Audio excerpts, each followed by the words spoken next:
WhatsApp, telepon, dan email itu masih aktif kan sampai sekarang. Untuk teman-teman yang telat bayar pinjol atau tidak mampu bayar pinjol, itu siap-siap debt collector atau FC lapangan akan berkunjung ke rumah Anda. Pasti Anda bertanya, kok bisa bang gitu loh. Kan selama ini Anda selalu berdalih, kalau kita ganti nomor, kalau kita hapus WA dan segala macam, itu nanti yang dihubungi kontak kita. Itu nanti yang akan dihubungi kontak darurat kita. Itu nanti yang akan dihubungi media sosial kita. Kalau sekarang, kalau nomor Anda masih aktif, WhatsApp Anda masih aktif, email Anda masih aktif, di awal Anda menyatakan galbay pinjol, di awal Anda menyatakan telat bayar pinjol, di awal Anda menyatakan tidak mampu bayar pinjol, siap-siap akan kedatangan debt collector. Ini bukan soal menakuti gitu loh, tapi ini faktanya gitu loh. Anda simain video ini sampai habis, jangan Anda skip. Oke. Kenapa saya bilangin pinjol akan mendatangkan debt collectornya ke rumah kalau nomor WhatsApp dan email, telepon masih aktif? Kebanyakan dari kita, ya, ini Anda yang mengalami telat bayar di pinjol-pinjol legal, pinjol-pinjol raksasa yang mana hari ini namanya sudah berganti menjadi pindar, pinjaman daring. Kebanyakan dari kita ketika berkomunikasi, ya, baik itu via telepon maupun via WhatsApp ataupun via email, menunjukkan suatu kelemahan dan suatu ketakutan. Ya, debt collector ini manusia loh. Dia akan tahu psikologi seseorang seperti apa, karakter seseorang itu seperti apa. Sehingga tidak menutupi kemungkinan mereka akan memberanikan diri untuk mendatangi Anda ke rumah. Ya, kebiasaan dari orang-orang selalu menunjukkan suatu kelemahan dia. Selalu menunjukkan bahwa dia sedang ketakutan. Contoh, ketika debt collector bilangin, "Selamat siang, Anda mau melakukan pembayaran kapan? Apa perlu kami hubungi dulu kontak-kontak Anda, kontak darurat Anda, tempat kerja Anda, dan segala macam?" Terus Anda menjawabnya seperti apa? "Iya, jangan dulu, tolong dulu. Saya sedang mengusahakan. Iya, nanti saya usahakan secepat mungkin. Tolong jangan dihubungi," dan segala macam. Dengan cara komunikasi seperti itu, Anda telah menunjukkan suatu kelemahan. Anda telah menunjukkan sama si debt collector bahwa Anda mengalami ketakutan. Ya, lain hal kalau misalnya dia menyampaikan perkara yang sama, tapi Anda menjawabnya, "Oh, silahkan. Satu bukti aja cukup untuk saya menentukan bahwa saya akan berhenti membayar di sana." Karena komunikasi ini juga menjadi penilaian bagi mereka. Kan saya selalu bilang, komunikasi ini adalah sumber kekuatan dari pinjol. Ya, dia melakukan menelpon sama Anda, dia berkomunikasi sama Anda. Otomatis Anda tremor atau tidaknya, Anda gemetar atau tidaknya, itu akan nampak dari nada suara Anda. 1 kali, 2 kali, dan 3 kali. Ya, sehingga debt collector bisa menentukan, oh, orang ini kalau dikunjungi itu tidak akan berbahaya. Karena kita sudah pantau karakter dia beberapa kali melalui telepon, WhatsApp, dan email gitu loh. Dia menunjukkan suatu ketakutan bahwa dia tidak pengen kita mendatanginya ke rumah. Berarti ada satu hal yang ditutupi, itu malah petakannya. Makanya saya selalu sampaikan sama teman-teman semuanya, ketika menyatakan tidak mampu lagi membayar, hal yang paling utama adalah komunikasi. Berhenti berkomunikasi dengan pinjol tersebut. Ya, apakah berhenti berkomunikasi itu dengan mengabaikan, dengan membiarkan? Enggak, seperti itu konsepnya. Berhenti berkomunikasi adalah kita hilang sehilang-hilangnya dalam hal itu.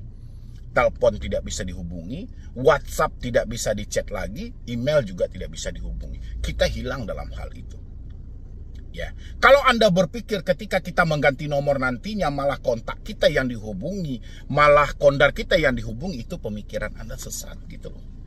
Justru sebaliknya, dia mengirimkan penekanan terhadap diri Anda, dia kirimkan foto-foto selfie, foto KTP, itu dia pengen melihat karakter Anda. Ya, seperti apa karakter si debitur yang kita hadapi? Seperti apa si peminjam ini yang kita hadapi? Apakah si peminjam menunjukkan rasa ketakutan yang sangat berlebihan? Ketika Anda menunjukkan rasa ketakutan yang sangat berlebihan, tidak menutupi kemungkinan mereka akan mengunjungi Anda. Ya, pasti mereka akan memberanikan diri. Ya kan? Atau enggak, kalau enggak mereka akan menghubungi teman-teman mereka yang lain. Ya sudah, itu nasabah kunjungi aja, itu dia takut itu gitu loh. Dari cara berkomunikasi dia aja dia menunjukkan suatu ketakutan. Atau dari cara komunikasi dia aja dia menunjukkan bahwa dia tidak pengen didatangi ke rumah dan segala macam. Itu udah datangin aja gitu. Ya, makanya buat teman-teman semuanya, kalau sudah menyatakan tidak mampu bayar, jangan biarkan WhatsApp dan telepon dan email Anda masih aktif. Ya, itu akan memanggil debt collector datang ke rumah Anda. Itu yang terjadi gitu loh. Karena kebanyakan dari orang-orang itu ketika berkomunikasi dengan debt collector itu selalu ya menunjukkan rasa ketakutan, rasa cemas dia, rasa panik dia, rasa stres dia. Terkadang tak jarang Anda merendahkan diri Anda sendiri dengan Anda memohon-mohon maaf kepada debt collector. Ya, apakah permintaan mohon maaf itu kata yang salah, Bang? Berapa kali saya sampaikan, permintaan maaf itu, kata maaf itu bukan kata yang salah. Itu adalah kata yang sangat mulia. Ya, kata yang hebat gitu loh. Tapi tidak cocok Anda sampaikan kepada debt collector. Karena debt collector tidak peduli dengan kata maafmu. Yang dia peduli adalah kamu meminjam, kamu harus bayar. Itu yang dia pedulikan. Dia nggak peduli mau maafmu 1000 apa, beberapa kali dan segala, dia nggak peduli sama sekali gitu loh. Yang dia pedulikan adalah bayar tagihanmu lengkap dengan bunganya dan dendanya. Makanya persetan gitu loh. Ketika Anda bilangin, wah keadaan saya begini, keadaan saya tidak memungkinkan dan segala macam, dia nggak peduli. Yang dia pedulikan Anda minjam ya Anda bayar. Anda harus tanggung jawab ya. Itu aja yang selalu diulang-ulang oleh debt collector. Karena kapasitas dia itu penagih hutang. Ya, bukan bapak dia yang punya perusahaan. Jadi ketika Anda mengucapkan maaf Anda diterima, tapi penagihan tetap aja gitu loh. Justru dengan kata maaf yang Anda sampaikan, itu menunjukkan suatu kelemahan terhadap diri Anda. Ya, terus apa yang harus kita lakukan buat kedepannya nih Bang? Mungkin kalau sudah ada teman-teman yang ceroboh dengan hal itu, ini disimain lagi ya. Oke. Yang harusnya kita lakukan adalah ya mungkin yang pertama ya, karena kita tahu komunikasi adalah sumber kekuatan mereka, ditelepon misalnya gitu. Ketika Anda ditelepon, Anda dicaci maki dan dihina, jantung Anda bergetar nggak gitu loh?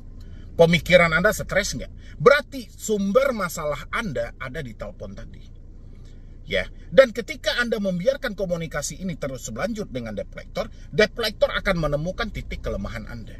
Dan ketika dia tahu titik kelemahan Anda, tidak menutupi kemungkinan mereka akan menyuruhkan debt collector lapangan mereka untuk mendatangi Anda ke rumah.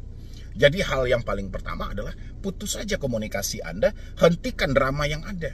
Jangan Anda berdrama ketika memutus komunikasi, kontak dihubungi, media sosial dan segala macam. Jangan gitu loh. Fakta tidak mengarahkan seperti itu.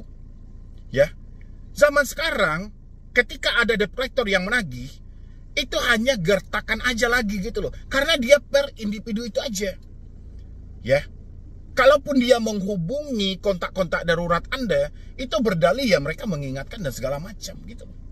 Berbeda dengan dulu. Jadi kita nggak usah berpikir terlalu berlebihan. Jadi sekarang mau atau tidak ganti nomornya. Habis itu WhatsApp, sama-sama kita tahu gitu loh. Apa fungsi WhatsApp bagi debt collector ketika telat bayar? Mengirimkan caci maki, mengirimkan hinaan, mengirimkan gambar-gambar yang tidak pantas. Ya, ketika kita mendapatkan hal ini dari debt collector, apakah pemikiran kita tenang? Tidak. Pemikiran kita malah kacau sekacau-kacaunya gitu loh.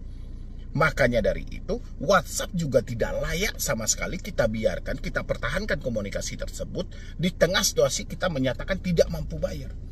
Jadi sebisa mungkin tutup dan putus saja komunikasinya. Ya, habis itu email. Email sama-sama kita ketahui teman-teman semuanya. Ya, itu adalah sumber-sumber yang besar gitu loh. Kalau 3 komunikasi ini Anda biarkan, sementara Anda menyatakan tidak mampu bayar, Anda menyatakan tidak sanggup bayar, siap-siap. Ya, kalau nggak terjadi gali lubang yang besar, ya kemungkinan seperti yang saya sampaikan tadi, Anda akan menunjukkan sifat bahwa Anda sedang ketakutan. Anda sedang mengalami kecemasan dan kepanikan. Itu akan mendatangkan debt collector ke rumah. Ya, makanya dari itu buat teman-teman semuanya, kalau misalnya hari ini Anda menyampaikan, oke, saya nggak mampu bayar lagi, saya nggak sanggup bayar lagi, ya sudah. Step awal yang harus Anda lakukan, jangan berkomunikasi. Apakah kita salah Bang? Nggak ada yang salah. Alamatmu lengkap loh. Silahkan datangin aja, nggak ada masalah kok. Daripada kita dicaci maki dan dihina melalui telepon. Ya, teman-teman semuanya, mungkin dari saya cuma itu aja. Terlebih dan terkurangnya saya mohon maaf. Nanti teman-teman jangan beranjak dulu. Silahkan tonton juga video ini dan jangan lupa juga untuk diikutin channel ini, di like, di share, dan di subscribe. Oknum TNI, ya, ada yang curhat kepada saya, yang mana dia menyampaikan dia mengalami telat bayar di Lasbon, ya, dan kredit pintar. Hasil konsepnya sama teman-teman semuanya. Kita nggak bisa berdalih, oh ini orang militer, pasti dia kuat banget, mentalnya hebat banget. Ini kepolisian, pasti mentalnya hebat dan segala. Nggak bisa gitu loh. Kan sudah saya bilangin sama teman-teman semuanya. Siapapun yang telat bayar pinjol dan dia menyatakan tidak mampu bayar pinjol, terus dia dihadapkan dengan satu yang namanya teroran, ancaman, intimidasi, dia juga manusia biasa, ya. Begitu juga dengan yang curhat sama saya yang mengenai tentang bahwasannya sangat kurang ajar gitu loh, sangat disayangkan karena yang bersangkutan hanya mengalami atau mengajukan pinjol hanya di kredit pintar dan Lasbon, ya. Oke. Di Lazada ini yang mana dia nih ya? Yang mana kita mulai dulu ya? Ini yang ini aja. Ini dia bilang, "Assalamualaikum Bang Medi, solusi dong Bang, saya anggota TNI yang terjerat pinjol Lasbon Lazada kredit pintar. Baru telat sehari saja ancamannya gila. Kredit pintar mau hubungi Puspen TNI, solusi Bang, saya galbay sekitaran 8 juta. Memang gertak sambal itu selalu masuk ya kalau dari pinjol ini ya. Memang nggak salah saya bilangin, mereka itu memang menguasai dalam segi ancaman, sementara kita terhanyut dengan rasa bersalah, ya kan? Jadi yang dia bilangin, oh saya anggota TNI misalnya gitu, dia bilangin ya kan, ya di atas langit masih ada langit gitu loh.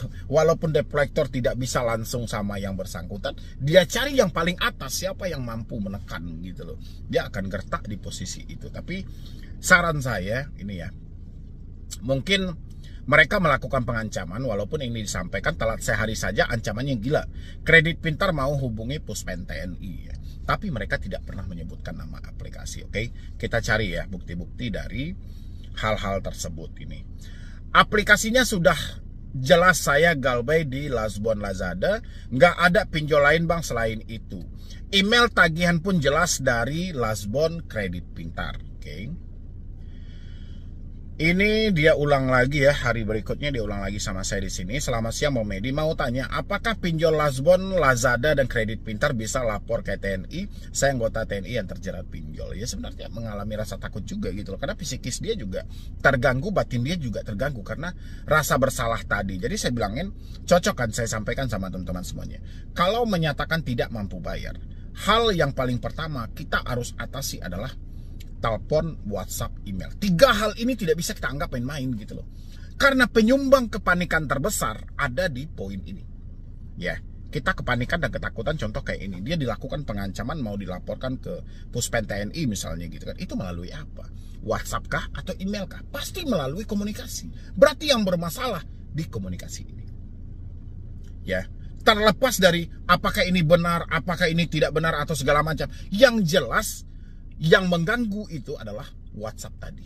Karena desk call itu hanya bermain via WhatsApp, via telepon dan via email. Makanya penting bagi teman-teman semuanya, kalau menyatakan sudah tidak mampu bayar, sudah tidak sanggup bayar, wah saya sudah nggak mampu, saya sudah nggak sanggup. Oke, hal yang paling pertama harus Anda lakukan adalah memutus semua komunikasi yang terhubung. Ini menyelamatkan pemikiran Anda dari dugaan contoh kayak gini. Mau nanya apakah pinjol Lasbon dan kredit pintar bisa laporan ke TNI, saya anggota TNI yang terjerat. Jadi pemikiran kita tidak melalang buana jadinya gitu loh. Ya, ketika kita mendapatkan telepon, WhatsApp, terus ditransfer ke pemikiran, pemikiran langsung menyerap dan pemikiran langsung memikirkan hal yang aneh-aneh. Ya, padahal konteksnya tidak sejauh itu. Mereka hanya melakukan gertakan saja, mereka hanya melakukan penekanan saja gitu loh. Kayak mana kita merasa terganggu, kayak mana kita merasa terancam. Dan satu hal lagi juga, ini untuk yang bertanya ya. Meskipun ini sudah tahu, itu Kredit Pintar atau Lasbon tadi gitu loh. Mereka tidak menyebutkan nama aplikasi, tapi ini real ya. Yang dipinjam cuma 2 aplikasi itu. Coba arahkan ke OJK, arahkan ke Asosiasi Fintech Pendanaan Indonesia, arahkan juga ke YLKI, dan arahkan juga ke email saya medibroni091@gmail.com. Jadi kita sama-sama melihat nanti. Karena OJK itu dan IPI selalu menepis pengaduan-pengaduan seperti itu kalau di bawahnya tidak menyebutkan nama aplikasi. Sementara debt collector sekarang pintar-pintar, dia melakukan penekanan habis-habisan kata-kata yang mereka pakai, tapi mereka tidak lagi menyebutkan inisial mereka itu dari mana, mereka dari aplikasi apa, karena mereka tahu gitu loh.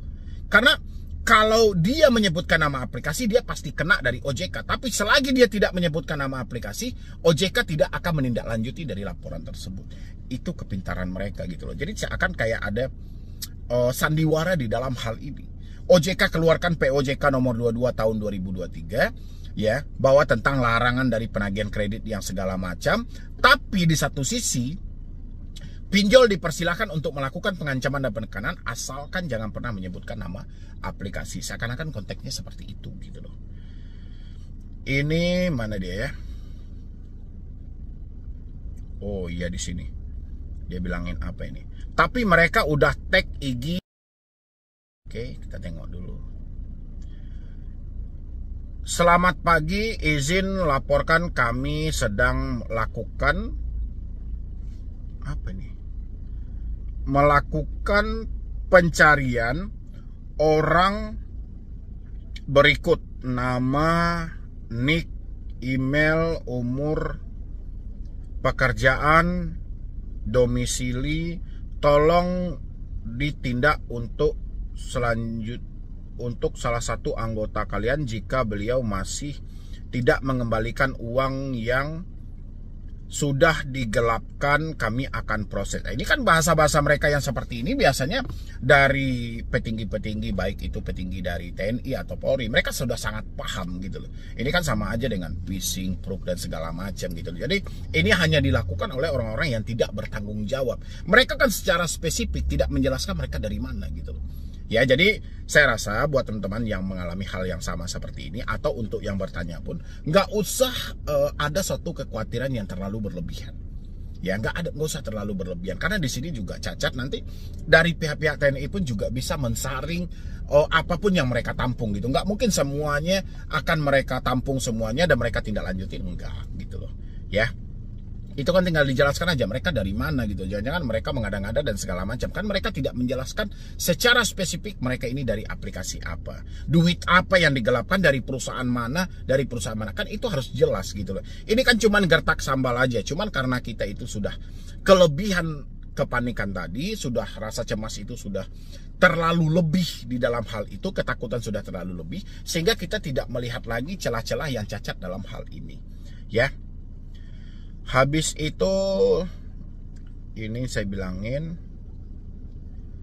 iya sih kalau saya sih nggak takut DC datang ke rumah. Tapi yang saya khawatirkan itu kalau sebar data dan lapor ke pusat AL, kan bisa dipanggil dan dikasuskan. Oke lah ya, nggak juga seperti itu Pak, nggak sejauh itu juga gitu loh. Soal kasus itu nggak segampang itu juga kalau dari militer ya, nggak semudah itu juga dan nggak seburuk yang kita bayangkan juga gitu ya.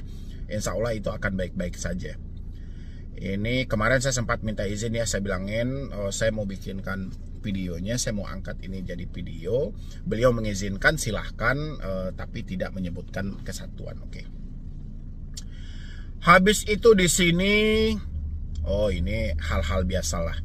Dia mengirimkan email-email begitulah ya, email orang diputus-putus dan segala macam. Dan di sini kan sangat jelas ini, mereka tidak menyebutkan nama aplikasi sama sekali kan. Bayar atau mati, ya ngapain bayar atau mati? Orangnya aja tidak jelas, ini entah foto mutilasi dari mana yang dia tunjukkan dan segala macam, itu kan lucu juga gitu loh. Habis itu buronan pinjol, anak pelacur macam kau memang wajib celaka, percuma hidup pun cuma bikin susah orang lain. Kau tunggu aja sore ini, nggak kau bayar juga, siap-siap muka kau bakalan gua siram air keras. Ya kalau si bapak yang mendapatkan ancaman ini ya jelas dia tidak takut, orang sudah melalui pendidikan yang jauh lebih keras dari hal ini. Tapi ya itu juga gitu loh, kita nggak usah terlalu baper dengan hal ini. Yang jelas yang kita perhatikan adalah mereka tidak menyebutkan nama aplikasi sama sekali. Itu menandakan mereka lebih ketakutan. Ya, jadi ini nggak ada masalah sebenarnya. 1 jam ke depan belum dibayar juga, semua yang ada di kontak HP Anda akan kami hubungi sampai Anda sadar. Itu nggak usah percaya. Habis itu dasar keturunan, waduh bahasanya memang anjing bener ya, bahasanya nggak ada yang baik satupun, memang gila gitu. Dan inilah yang dibiarkan oleh OJK. Kalau kita laporkan hal-hal seperti ini kepada OJK, OJK selalu memvonis, wah itu pinjol ilegal. Kalau pinjol legal kami segala macam. Itu pasti dia bela selalu gitu loh. Padahal kita tidak mempunyai akses saja. Kalaupun kita mempunyai akses, seandainya kita mempunyai akses, pasti yang paling banyak bermasalah adalah pinjol legal dan pindar yang ada di bawah naungan OJK. Tapi sayangnya kita cuma rakyat biasa, kita tidak mempunyai akses untuk melacak nomor tersebut. Ya, padahal ngeri-ngeri gitu loh. Bukan ilegal. Kalau ilegal itu, dia sekeras apapun dia mengancam, dia pasti menyebutkan nama aplikasinya. Ya, uang teman lah, kantong rupiah lah, segala macam. Pasti dia sematkan nama aplikasi. Kalau pinjol legal enggak. Dia mengancamnya sama kayak ilegal, tapi nama aplikasinya udah nggak ada gitu loh. Ya, jadi buat teman-teman semuanya, rasa saya hal-hal seperti ini nggak usah terlalu Anda takuti, nggak usah terlalu Anda cemasi. Hal ini cuman bergantung pada komunikasimu aja. Selagi telepon aktif, WhatsApp aktif, email aktif, hal-hal seperti ini tidak akan pernah hilang. Inilah yang mengganggumu sebenarnya gitu. Makanya saya selalu sampaikan sama teman-teman semuanya. Anda menyatakan tidak mampu bayar, Anda menyatakan tidak sanggup bayar. Hal yang paling utama harus Anda atasi adalah memutus komunikasi. Ya, ingat, semua kasus mengakhiri hidup, judulnya gara-gara diteror pinjaman online. Ini diteror namanya. Ya, tidak ada judulnya gara-gara didatangi debt collector pinjaman online. Tidak ada judul berita seperti itu. Judul berita selalu dengan konsep diduga karena teroran pinjaman online. Ya, inilah yang mematikanmu. Makanya sebelum hal itu terjadi pada dirimu, sesegera mungkin putus semua komunikasi yang terhubung, baik telepon diganti, HP di-reset, WhatsApp dihapus, email diganti. Selesai semuanya. Kekuatan pinjol hilang seketika itu. Dia tidak akan menekanmu kembali, dan kamu pun juga tidak akan dituntut dengan hal yang aneh-aneh seperti pikiran buruk yang ada dalam dirimu. Ya, jadi sekian dulu dari saya, Medi Browning. Wassalam.